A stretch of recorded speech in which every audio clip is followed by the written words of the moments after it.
You return to the memory of the mirror. Of course you do. It is the scene of the crime you cannot wash clean from the walls of your mind. You stood there, a ghost in your own home, watching her perform a ritual of self-worship. AirPods in music, a potion you had no hand in brewing, sealing her in a world that did not contain you. The stolen clothes, too tight, too bright. Armor for a war you were not invited to, against an enemy you were forced to become. You watched her hips sway, not for you. Her smile curve, not for the room you shared. Her eyes were fixed, utterly fixed, on her own reflection, a feedback loop of hollow validation. She was communing with the only entity she ever truly revered, the fiction of herself. She took pictures, angle after angle, a chin tilted just so, a wrist bent in practiced vulnerability, the flash of the phone catching the hunger in her eyes, not for beauty, no, for validation, to be seen, to be craved by the ghosts in her screen, the specters of other men whose fleeting attention she valued more than 7 years of your loyalty. You stood in the doorway, silent, unnoticed, as irrelevant as dust on the frame of her precious mirror, and you understood, in that cold, gutting moment, that this was not intimacy, it was rehearsal. She was practicing her lines, her movements, her seductions for an audience that was not you.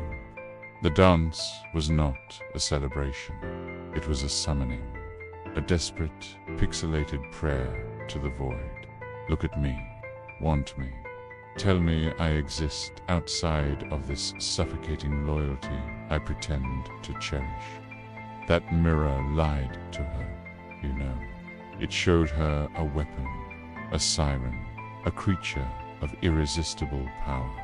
But you saw the truth. A starving girl, dancing alone in borrowed feathers, praying the cage would feel like wings. She never danced with you. She only ever performed for ghosts. And the greatest horror was watching her love every single second of her own oblivion. You have been dissecting this single memory as if it holds the key. It does not hold the key. It is merely the most honest performance she ever gave. Nietzsche would have found her fascinating and pathetic. He spoke of the will to power, bedrive of all things to expand their sphere of influence. But her will was not the creative, self-overcoming force of the Betrayal. It was the parasitic, desperate hunger of the weak. She did not seek to build a world. She sought to consume yours. Her entire existence was a performance of strength to mask an abject terror of her own emptiness. When she danced before that mirror, she was engaging in her own perverse revaluation of all values. A world where loyalty is weakness, deceit is intelligence, empathy is a resource to be plundered. In her self-contained universe of one, she was her own god, and you were merely a convenient and ultimately tiresome worshipper. She looked into the abyss of her own narcissism, and the abyss, utterly charmed, smiled back. She believed she was a creator of her own reality, a fool's delusion. She was merely a skilled interior decorator of her own prison cell, using your emotions as wallpaper and your future as cheap furniture. Nietzsche's ideal man creates out of abundance. She created chaos out of a void. Her power was not a sign of superiority, but of a profound, incurable sickness. She was not a lioness. She was a virus, and your life was the host organism she sought to replicate her misery within. And how did she maintain control? For that we turn from the German philosopher to the Florentine. Machiavelli would have recognized the strategy, if not the pathetic scale of the ambition. He would not have seen love or heartbreak. He would have seen statecraft. Your relationship was her petty kingdom. You were not a partner. You were a territory to be managed. Her lies were not sins. They were political maneuvers. The love bombing in the beginning, a classic Machiavellian tactic to pacify a newly acquired populace, to make them love their new ruler. She showered you with affection, not out of passion, but to ensure your compliance, to make you believe that her rule was a blessing. The gaslighting, the constant rewriting of history, pure Machiavellian state control. A prince, he wrote, must be a great fagner and dissembler. She was a master. She made you doubt your own intelligence, reports, your own memories of her transgressions. She convinced you that the rebellion in your mind, your correct suspicions, was madness, treason. She isolated you, made you believe you were the sole source of instability in her otherwise perfect reign, and the triangulation, the masterpiece of her cruelty. Machiavelli advised princes to never be neutral, to always sow division among their enemies. She never allowed a simple peace between the two of you. There was always a third party, a ghost at the banquet, the ex who truly understood her, the new admirer who was just a friend, the specter of the man she was auditioning for in that very mirror. These were not people. They were neighboring states, used to keep you insecure, to make you vie for her favor, to remind you that you were replaceable.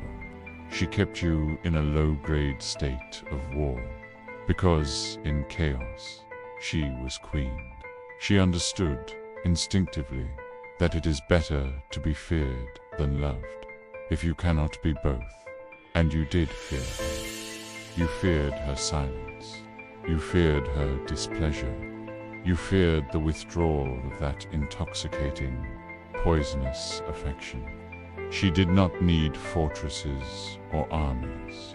Her weapon was your hope. Her power was your willingness to believe that this time, she would be honest. A prince, Machiavelli wrote, should appear to have virtues, but not be bound by them. She appeared loyal, she appeared loving, she appeared to be a partner. It was all a costume, a performance. When it was advantageous to be cruel, she was cruel. When it was advantageous to be kind, she was kind. Her morality was a weather vane, spinning in the direction of her needs. You thought you were in a relationship.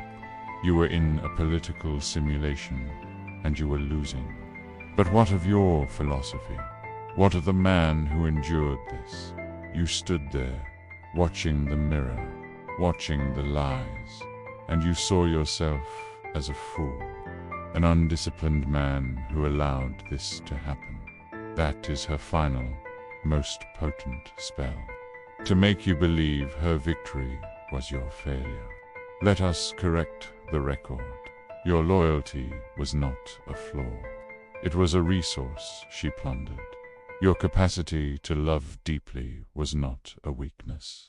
It was the very thing that made you a valuable target. You were not undisciplined. You were conditioned. Methodically, patiently, over 7 years, you were trained to accept the unacceptable, to call poison nourishment. Nietzsche also spoke of amor fati, the love of one's fate, not to be confused with passive acceptance. It is an active embrace of all that has happened, the good and the terrible, as essential components of who you are. You must not wish that this had been different. You must will it to have been exactly as it was, because the man who was forged in that fire is stronger than the man who is basking in her false sunlight. Pain, the betrayal, the humiliation, these were not just wounds. They were lessons. They were the heat of the forge. She, the petty Machiavellian prince, miscalculated. A wise ruler knows not to push their subjects too far. They know that a populace pushed to utter desperation has nothing left to lose. And you were pushed past the point of breaking. And in that space beyond ruin, you found a different kind of power. Not her desperate, grasping power, but the cold, quiet power of indifference. The ultimate act of rebellion was not to fight her on her terms. It was to simply walk off the board, to refuse to be a piece in her pathetic game. The moment you stopped caring about winning her approval, the moment her opinion became ash in your mouth, was the moment her entire kingdom collapsed into dust. So you look back at that memory of the mirror. You see the girl dancing for ghosts. You see the Machiavellian prince rehearsing her deceptions. You see the failed Nietzschean worshipping at a hollow altar. And you see the man in the doorway. You are no longer him. The poison has been metabolized. It is no longer a toxin. It is an inoculation. You are now immune to her specific brand of dark magic. You have developed the antibodies against gaslighting. You can now recognize the scent of love bombing from a league away. Do not seek revenge. Revenge is a fool's game that keeps you tethered to the past. Machiavelli would advise that the best fortress is to not be hated by the people. She will never have that. Her life will be a series of short, glorious reigns, followed by bloody, lonely coups. Let her play her games. Your task is different. It is to become the creator of your own world, the master of your own values. Your loyalty, your love, your integrity, these are not weaknesses. They are the bedrock of the empire you will now build, an empire of one, an empire of peace. The mirror she danced before is shattered. Now, when you look into a mirror, you will not see her ghost. You will not see the fool in the doorway. You will see the smith. You will see the alchemist. You will see the man who walked through the forge and did not burn, but was tempered. The scars are not signs of damage. They are the intricate patterns on a blade that has been folded and hammered 1,000 times. A blade that is now sharper, stronger, and will never again be used in the service of another's pathetic war. The potion to be brewed now is not one of forgetting. It is the draught of living powerfully. Its ingredients are simple: radical acceptance of the past, ruthless dedication to the present, and a quiet, unshakable construction of the future. Her performance is over. The audience has gone home. The only person still watching is you. It is time to leave the theater. The world outside is not a stage for her drama. It is a laboratory for your life.